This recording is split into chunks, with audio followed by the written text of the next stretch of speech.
Hello, my name's Anthony Nicholls and I'm Head of Intelligence here at Dudley CCG. So I've been working over the past couple of years on a number of things, but principally the outcomes framework for the Dudley MCP. It's been particularly rewarding and I think it's probably one of the most important things that I've done in my career. I think it's one of the real catalysts of change that we're looking to achieve as we go forward. Lots and lots of lessons learned along the way, and one big lesson is that you don't get everything right first time out, so keep trying and keep persevering with it. In terms of the sort of lessons that I've learned, I think I would certainly give enough space, enough scope, enough time to do a really good literature review. Look around the world at how people have put outcomes together, some really good examples, really good body of evidence now from places like West Germany, from Spain, from the Nordics, and also in the USA. And it's worth just having a look at how they've approached outcomes and how they've approached incentivization as well, because the two kind of go hand in hand, I think, most of the time. And that's the approach that we've certainly taken. Over and above that, I would say make sure you've got plenty of time to do some really robust consultation. That's consultation with many other parties across the health and care and social system, such as public health and the local authority. But I think probably more importantly is consultation with the general public. After all, that's the focus of the MCP, improving health and well-being for the general public, and it's really good to get an idea of what they think are the important changes that they'd like to see. And we did some extensive consultation and got lots of information back, and pretty much it fell into three buckets, if you like, which was they wanted to see improvements in access to care, they wanted to see improvements in continuity of care and also coordination of care.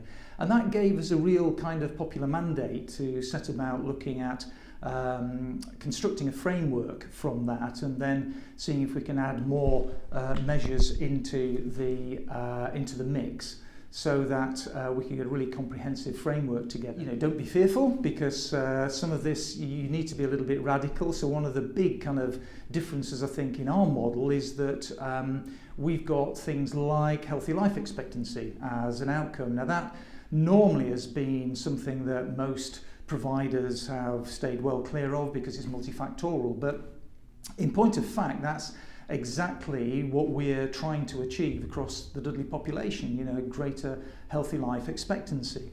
And that, of course, as I've said, is multifactorial, so it's important, I think, to use a logic model. We've certainly found it useful to work back from these complicated outcomes and just see how that might be operationalised, also how you might align particular domains such as quality improvement, or BI or IT for that matter, because all of those things have got to come together to adequately support achieving these goals. The other big sort of win, I would say, is getting a finely calibrated, a really nice balanced incentive scheme to go along with it.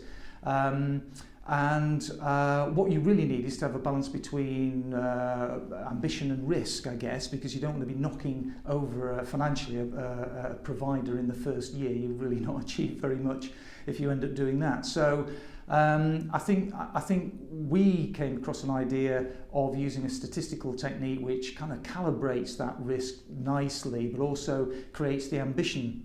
And to give you an idea of that ambition, if we achieve what we hope to achieve within 5 years, then we will, the average healthy life expectancy in Dudley will have raised by nearly 1.4 years. Now, if you aggregate that up across the whole of the population, you're looking at some 440,000 years of extra healthy life across the borough. Now that's kind of some ambition, but it's all matched against a really sensible incentive scheme, which gives the provider a chance at earning money all the way along there, but also providing that stretch target so that we've always got that level of ambition to aim at. The only other thing I would suggest is learning by mistakes as well, because you won't get this right first time out, and we paired up with some really strong consultancy and also the strategy unit as well from the West Midlands. And one of the things that we did was test bed some of these things with them.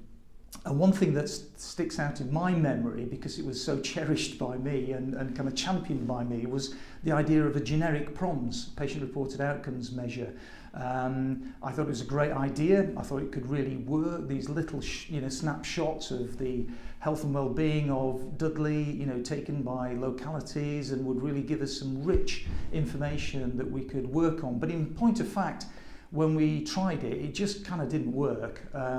It was very difficult in practice to get the right sort of sample sizes and to get the sort of responses that we're thinking. They were quite widely misunderstood.